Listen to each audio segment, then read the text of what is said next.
조갑제 TV 시청자 여러분 안녕하십니까? 특히 해외에서 많은 분들이 시청하고 계시는데 감사드립니다. 오늘은 2021년 9월 23일입니다. 추석 연휴가 끝나니까 다시 새로운 모습으로 대한민국이 펼쳐지고 있습니다. 화천대유가 한가위의 패러디에 가장 많이 등장했다고 하는데 그것이 가속도가 붙었습니다. 이런 사건은 한번 가속도가 붙으면은 언론의 경쟁이 치열해지고 그러면은 새로운 정보가 계속 발굴이 되고 검찰, 경찰도 할 수 없이 수사에 들어가게 되고 그러면 또 수사를 통해서 새로운 정보가 나오고 그러면 언론의 보도가 또 정폭이 되고 이렇게 되면은 아무리 센 정권이라도 그 소용돌이에 밀려 들어갈 수밖에 없는 그런 구조입니다. 이 정권 출범하고 나서 조국 일가 수사가 그런 소용돌이를 만들어내어서 지금까지도 여전히 계속되고 있는데 그것과 비견되는 규모와 심도를 가진 것이 바로 이 화천대유 사건입니다. 여기에 대선 판도가 요동치고 있습니다. 이재명 경기도지사가 문제의 초점에 있는 사람인데 이 사람이 지금 사방으로부터 공격을 받고 있습니다. 특히 민주당 안에서도 이재명 비판자가 많습니다. 사면 초과가 될 가능성이 있습니다. 이 한국의 언론이 제대로 기능할 때가 바로 이럴 때입니다. 특종 경쟁이란 게 이래서 좋은 겁니다. 특종 경쟁은 기자들로 하여금 새로운 자료를 발굴하도록 만듭니다. 남에게 지지 않기 위해서. 그러다 보면은 국민들이 새로운 정보에 많이 접하게 되고 진실을 알게 되고 부정부패가 폭로가 되고 그것이 또 고쳐지고 하는 겁니다. 민주주의가 좋은 점은 문제를 덮지 않는다는 겁니다. 문제를 노출시키면 그게 해결책이 나옵니다. 문제를 덮으면 해결책이 안 나오고 나중에 골마서 터져버립니다. 오늘 조선닷컴의 기사 제목이 이렇습니다. 제일 큰 기사가 화천대유 계좌서 현금 수십억 인출, 경찰은 5개월간 수사 뭉개, 이낙연 불안한 후보로는 안 돼, 이재명 1원이라도 이득된 사퇴, 고문 맡은 권순일 전화 자문 정도만 했다. 화천대유 대표 연봉 2억 그 정도 일했다. 서로 말이 엇갈린다는 이야기죠. 대장동 천배 수익 설계한 유동규 전화번호 바꾸고 잠적, 3,463억 배당받은 7명, 김만배, 이 화천대유 소유자입니다. 김만배 가족 지인이었다. 공공에게 이익이 돌아갔다는 이재명 지사의 말과 상치됩니다. 야, 이재명 대장동 의혹 관련 사라지는 사람이 늘어 과연 우연일까? 본물이 터져버렸습니다. 이걸 뚝이 터진다고 그러는데요. 이렇게 되니까 이제 이 정권이 윤석열을 잡기 위해서 윤석열 고발 사주 의혹이라는 프레임을 만들었다가 이게 나중에 변질이 되어버렸습니다.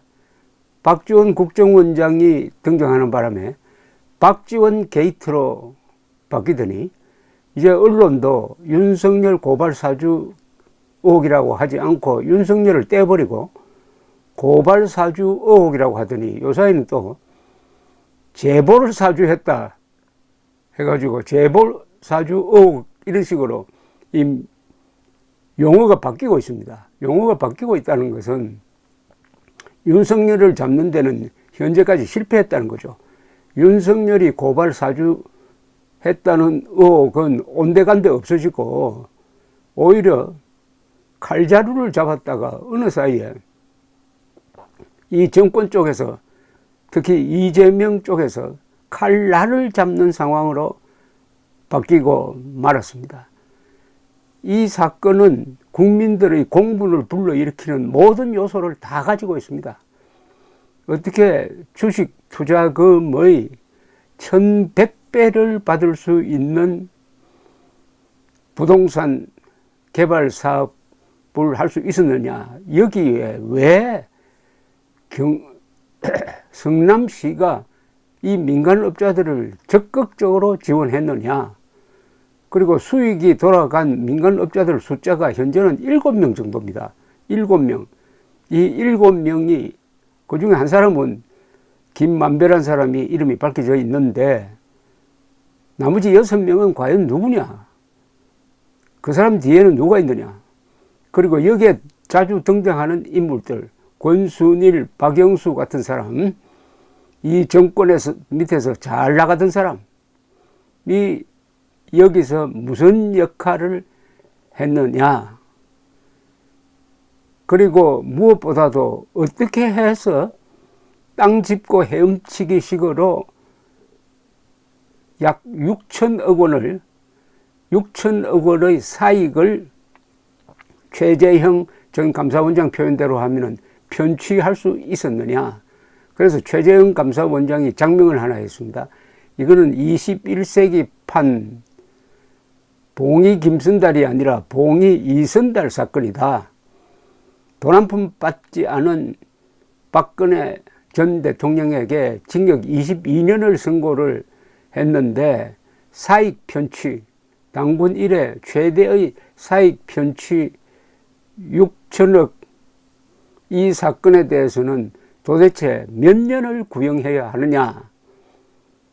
최재형 전 감사원장의 이 사건 정리가 아주 일품입니다.